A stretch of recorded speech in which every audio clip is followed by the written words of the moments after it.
PCFL Show. On this week's episode, we've got highlights from our Week 10 games and previews from Week 11.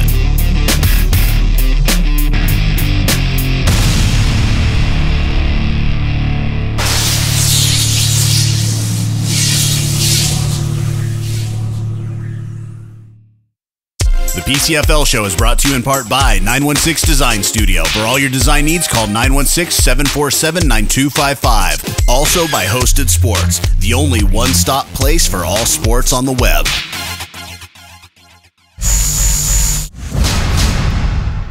The Barnstormers strike first as Corey Murphy hits Randy Lambert for the touchdown. And in the second quarter, a Ron Birdsall interception sets up this Danny Betancourt field goal. And the Barnstormers score again as Corey Murphy evades pressure, manages to buy time, and hits Omari Carr, who takes it the distance.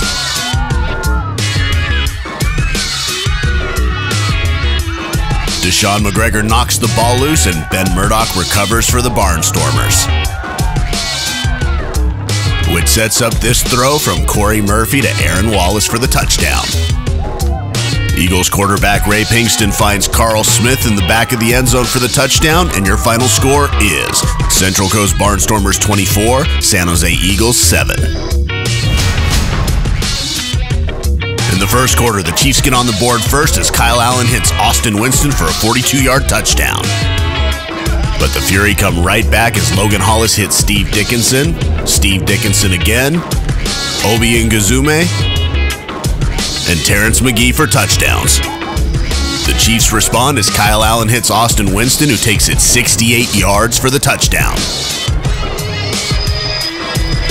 But the Fury answer right back as Keith Schenkel takes it for 47 yards in the score.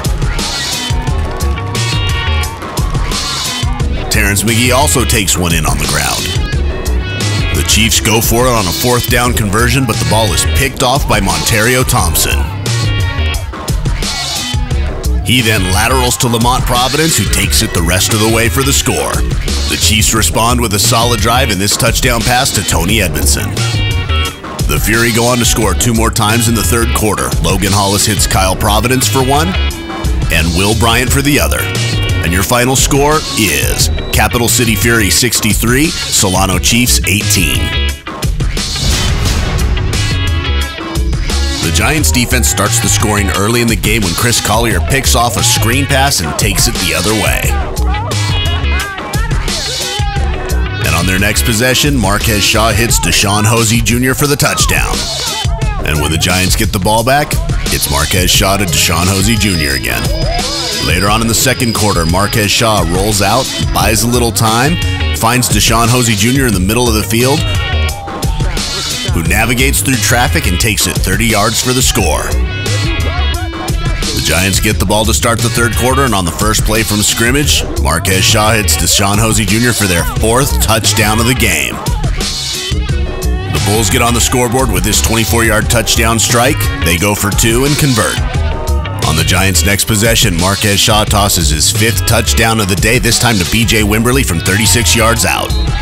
The Bulls start to move the ball, but a pass sails a little high, and Will Carr snares it and takes it 55 yards for the touchdown. And your final score is Golden State Giants 48, Tri-Valley Bulls 8. You are watching the PCFL Show with your host, Angry Mike.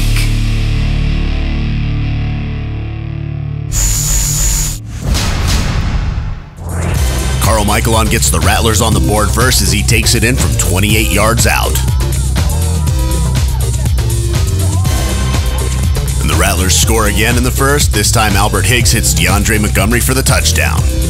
And in the second quarter, the Rattlers score again. This time it's Ronald Taylor pulling in the pass. And later on in the quarter, Carl Michaelon takes it in, and it's 28-0 at the half.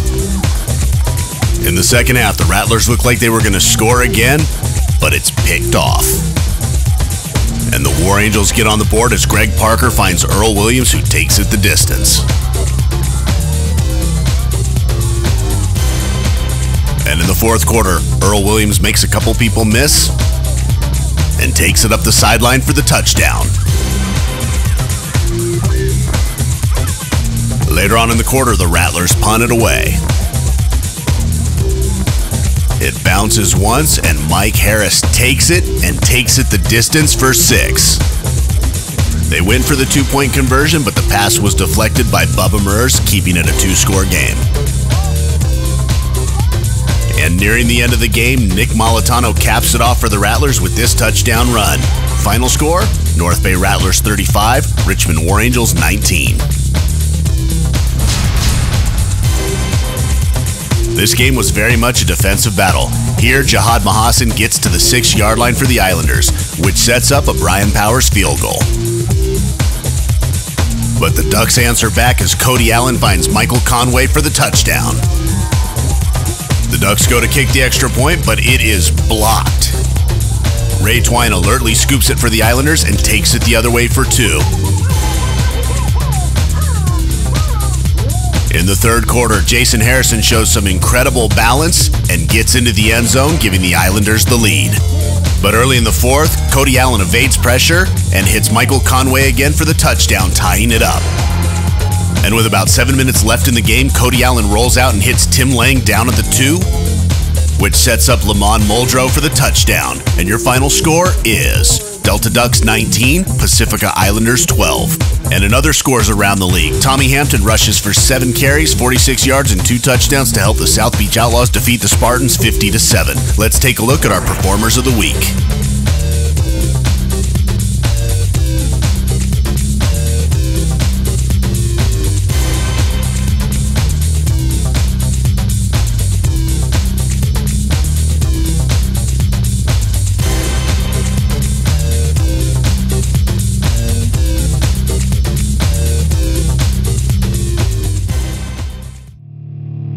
You're watching the PCFL Show.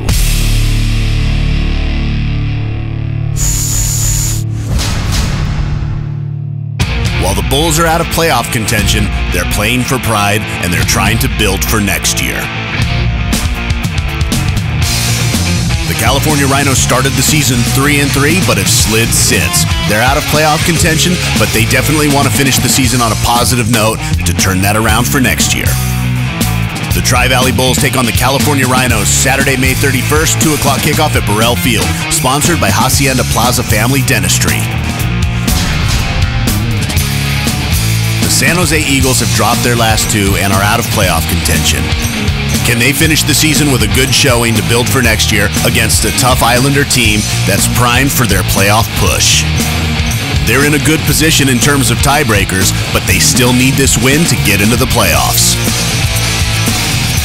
The San Jose Eagles take on the Pacifica Islanders Saturday, May 31st, Terra Nova High School, 2 o'clock. Sponsored by Danny Chan Chiropractic of Daly City. Call for your appointment today. The Giants had a rough start to the season, but have come on strong as of late, winning their last 2 games. Can they keep that momentum going and finish strong to build for next year? The Barnstormers are 5-4 and in playoff position. Like the Islanders, they're poised to make a playoff run, but they need the win to get in. The Golden State Giants take on the Central Coast Barnstormers Saturday, May 31st, Gilroy High School at 3 o'clock. Sponsored by Signature Irrigation Incorporated.